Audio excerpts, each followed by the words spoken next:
Hearts since they won the Scottish Cup in the last game of last season. Change of manager for one thing, and numerous player departures as well. John McGlynn drafted in two teenagers at Tynecastle yesterday to his starting lineup, Kevin McCarthy and Callum Patterson. Gregory Taddy and Nigel Hasselbank were two new faces in the St Johnstone team. Jane Lewis has the story of the match.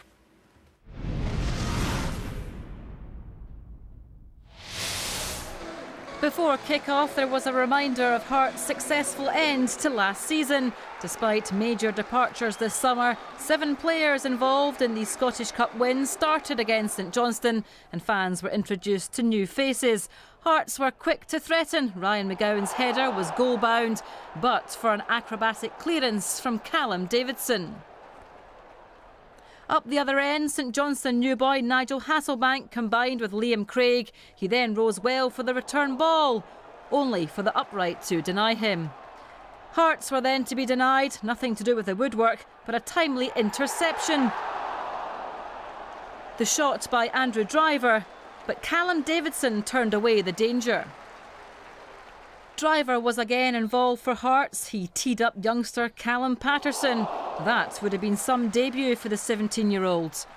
As the half-hour approached, Hearts did open the scoring. David Templeton danced his way into the box, only to be stopped in his tracks by the St Johnstone skipper Dave Mackay. Great trickery by Templeton, with the referee pointing straight to the spot. John Sutton, remember him, stepped up and scored. Sutton back from his loan spell in Australia and back on the score sheet for Hearts. A goal down and more bad news was to come Saints' way as Gregory Taddy clashed with Andy Webster. A straight red card was shown to the Frenchman. Manager Steve Lomas looked on, somewhat bemused. Into the second half, a man down, but St Johnstone still pressed forward. As the ball fell to Hasselbank here, John Sutton cleared the danger. After scoring for Hearts, Sutton then saved them on this occasion. David Templeton tried to seal the Hearts win with a low shot, but that was easy pickings for Saints keeper Alan Mannis. The visitors didn't look as though they were playing with 10 men. Hasselbank did well to control the pass, then showed pace and real skill. But Jamie McDonald was equal to his efforts. Templeton was at it again for Hearts, this time with a free kick. Mannis palmed the effort away and St Johnstone eventually cleared. Templeton was probably well on his way to a man-of-the-match performance, but he made sure of the accolade 8 minutes from time. His manager, John McGlynn, happy with that, as Hearts open up their SPL campaign with a win. Well, it's a great start for Hearts, Stephen, but difficult to know what to expect in a way. They've lost quite a lot of high-profile players, but still a fair bit of quality on his staff, John McGlynn. It is. There's going to be big responsibility on the likes of John Sutton. You know, John didn't play an awful lot last season.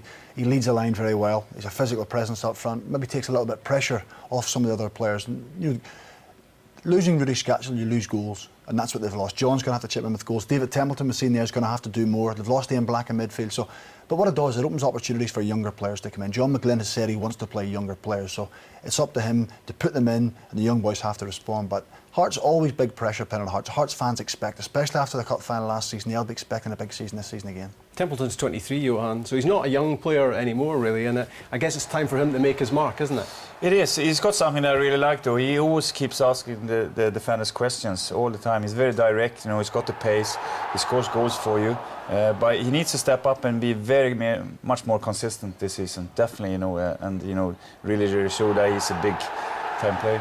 Staying fit and playing lots of games would help, obviously.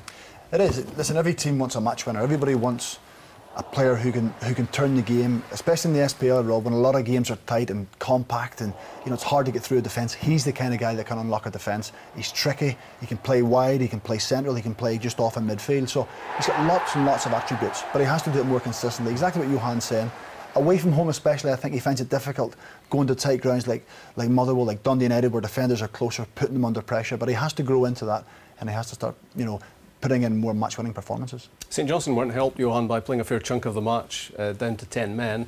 We hadn't seen the red card until tonight. What do you make of it? No, I think it's ridiculous. I can't see this being a red card. You know, I would be very, very upset as a player and as a manager to see my player having to have to go off for that. That's nothing for me.